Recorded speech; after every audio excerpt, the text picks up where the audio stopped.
전능하사 천지를 만드신 하나님 아버지를 내가 믿사오며 그 외아들 우리 주 예수 그리스도를 믿사오니 이는 성령으로 잉태하사 동정녀 마리아에게 나시고 본디오 빌라도에게 고난을 받으사 십자가에 못 박혀 죽으시고 장사한 지 사흘 만에 죽은 자 가운데서 다시 살아나시며 하늘에 오르사 전능하신 하나님 우편에 앉아 계시다가 저리로서 산자와 죽은 자를 심판하러 오시리라.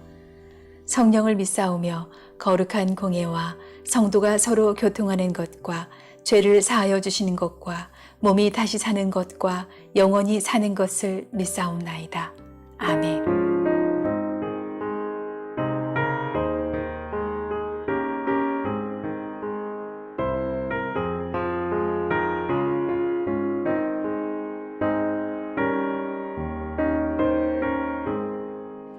주여 나의 병든 몸을 지금 고쳐주소서. 모든 병을 고쳐주마 주 약속하셨네. 내가 지금 굳게 믿고 주님 앞에 구하오니 주여 크신 권능으로 곧 고쳐주소서. 나의 주님 뜻이라면 나를 고쳐주소서. 머리 위에 기름 붓고 날 고쳐주소서. 모든 것을 다 바치고 간구하는 나의 몸을 지금 주의 약속대로 꼭 고쳐주소서.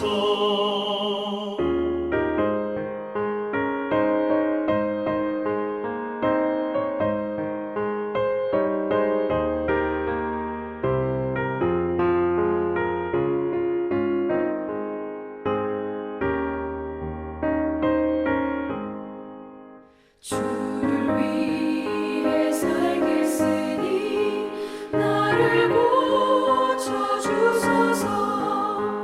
내게 속한 모든 것은 다 주의 것이니 성령이여 강림하사 능력 있는 손을 펴사 나의 몸을 어루만져 곧 고쳐주소서.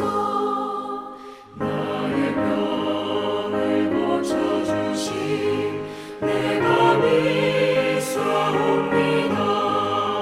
지금부터 영원토록 주 찬송하겠네. 나를 구원하신 말씀 어디든지 전하오니 나의 병을 고쳐주시 참 감사합니다. 아멘.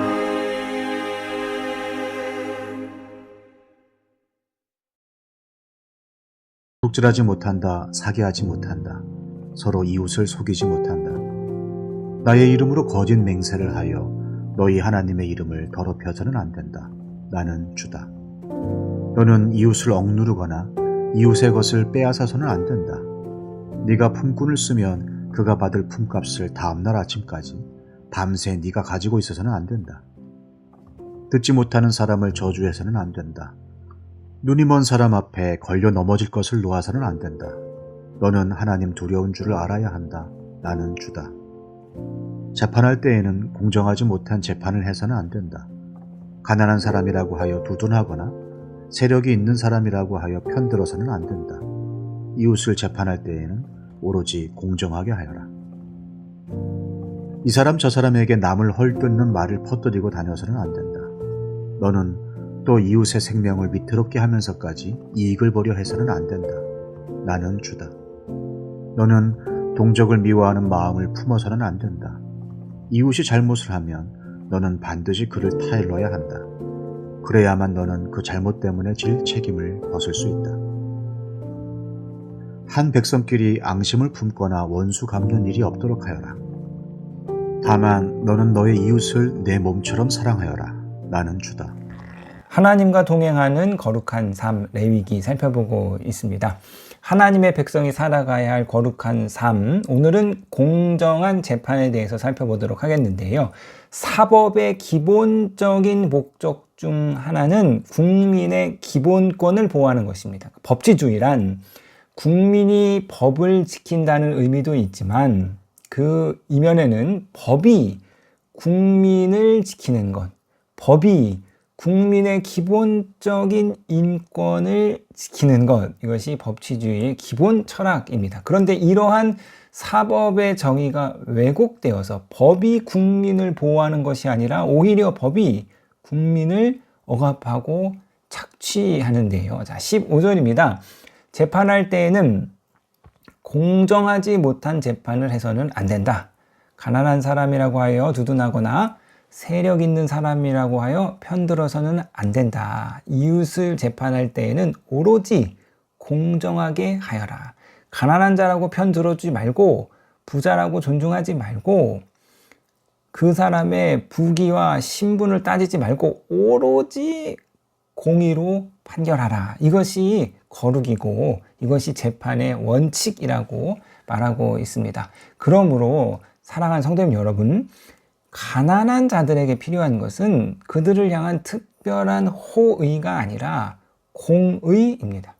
스스로를 보호할 수 없고 스스로 목소리를 낼 수 없는 사회적인 약자가 부당한 대우를 받지 않고 억울한 일을 겪지 않고 다만 공의롭게, 공정하게, 공평하게 법 앞에 판단을 받는 것이죠. 자, 예전에 한참 전이죠. 한 5, 60년 전에 저희 작은 아버지께서 병원 공사 현장에서 일을 하시다가 추락하는 큰 사고를 당하셨습니다. 척추뼈에 철심을 박는, 하반신이 마비가 되는 큰 수술을 받았는데 그 후에 정말 기적과 같이 하나님의 은혜로 다시 이제 걷게 되셨어요. 당시 공사 현장에 3층마다 설치되어 있어야 할 안전망이 없었고 이로 인해서 큰 사고가 벌어지게 된 것이죠. 그래서 저희 아버지께서 소송을 걸고 재판을 하게 되었습니다. 주변 사람들이 다 이긴다고 말했어요. 이거는 누가 봐도 승소하는 재판이다. 그런데 졌습니다. 1심에서 지고 항소에서 2심에서 지고 또 항소에서 3심에서 최종적으로 졌어요. 재판 3번 하시면서 있는 재산을 이때 다 이제 날리신 거죠. 알고 보니 그 병원장이 당시 정권 핵심 인사의 주치였다는 거예요. 그러니까 서민이 원하는 것은 특혜가 아니라는 거예요. 특별한 배려가 아니라는 거예요. 서민이 원하는 건 그냥 법 앞에 평등한 대우를 받는 거. 법 앞에 평등한 판결을 받는 것이 서민이 원하는 것입니다. 자, 이러한 맥락에서 구약은 여러 말씀에서 사회적인 약자로 대표되는 고아와 과부를 신원하라고 말하는데요. 이사야 1장 17절입니다. 선행을 배우며 정의를 구하며 학대받는 자를 도와주며 고아를 위하여 신원하며 과부를 위하여 변호하라 하셨느니라. 고아와 과부가 만인이 평등한 법 앞에서 자신의 기본권, 자신의 인권을 보장받지 못하고 부당한 처우, 억울한 일을 당하고 있으니 그들을 신원하라 말하는 거예요. 이것이 정의라 말하는 것입니다. 그러므로 어떠한 사회가 거룩한 사회입니까? 만민이 법 앞에서 평등한 사회입니다. 만인이 법에 보호를 받는 사회입니다. 힘 있는 자들이 법을 피하고 중죄를 지어도 손방방이 처벌을 받고 이들이 법의 특혜를 받는 사회가 부정한 사회인 것이죠. 자, 그러므로 사랑하는 성도 여러분, 저와 여러분이 모든 사람을 외모로 판단하지 않고 겉모습으로 차별하지 않는 거룩한 삶을 살아가시기를 부탁드리겠습니다. 야고보서 2장 1절에서 4절 말씀인데요. 나의 형제 자매 여러분, 여러분은 영광의 우리 주 예수 그리스도를 믿고 있으니 사람을 차별하여 대하지 마십시오. 이를테면 여러분의 회당에 화려한 옷을 입은 사람이 금반지를 끼고 들어오고 또 남루한 옷을 입은 가난한 사람도 들어온다고 합시다. 여러분이 화려한 옷차림을 한 사람에게는 특별한 호의를 보이면서 여기 좋은 자리에 앉으십시오 하고, 가난한 사람에게는 당신은 거기 서 있든지 내 발치에 앉든지 하시오 말하면 바로 여러분은 서로 차별을 하고 나쁜 생각으로 남을 판단하는 사람이 된 것이 아니고 무엇이겠습니까? 주께서는 우리 가운데 이렇게 말씀하셨는데요. 너희가 가난한 자를 돌보는 것이 나를 돌본 것이다. 내 형제 중에서 지극히 작은 자에게 한 것이 곧 내게 한 것이다. 또 반대로 너희가 가난한 자를 업신여긴 것이 나를 업신여긴 것이다. 이 지극히 작은 자 하나에게 하지 아니한 것이 곧 내게 하지 아니한 것이라 말하고 있습니다. 하나님이 특별히 취하신 인간의 삶은, 하나님이 성육신하신 인간의 삶은 왕이나 부유한 지주의 삶이 아니라 로마 제국 속국에 태어난 작은 마을의 가난한 목수였습니다. 따라서 예수님이 가난한 이들에 대한 처우를 자신에 대한 처우와 동일시하는 것은 너무나도 합당한 말씀인 것이죠. 자, 그러므로 가난한 사람을 차별하지 않는 것이 거룩입니다. 가난한 사람도 나의 이웃으로, 나와 동등한 존재로 여기는 것이 바로 성도가 살아야 할, 주님이 우리 가운데 말씀하시는 거룩한 삶입니다. 그래서 가난한 자를 차별하지 않는, 사회적인 약자와 사회의 소수자를 차별하지 않는 이 거룩한 삶을 살아가시는 저와 여러분이 되시기를 주님의 이름으로 부탁드리겠습니다.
하늘에 계신 우리 아버지여, 이름이 거룩히 여김을 받으시오며 나라에 임하옵시며 뜻이 하늘에서 이룬 것 같이 땅에서도 이루어지이다. 오늘날 우리에게 일용할 양식을 주옵시고 우리가 우리에게 죄 지은 자를 사하여 준 것 같이 우리 죄를 사하여 주옵시고 우리를 시험에 들게 하지 마옵시고 다만 악에서 구하옵소서. 대개 나라와 권세와 영광이 아버지께 영원히 있사옵나이다. 아멘.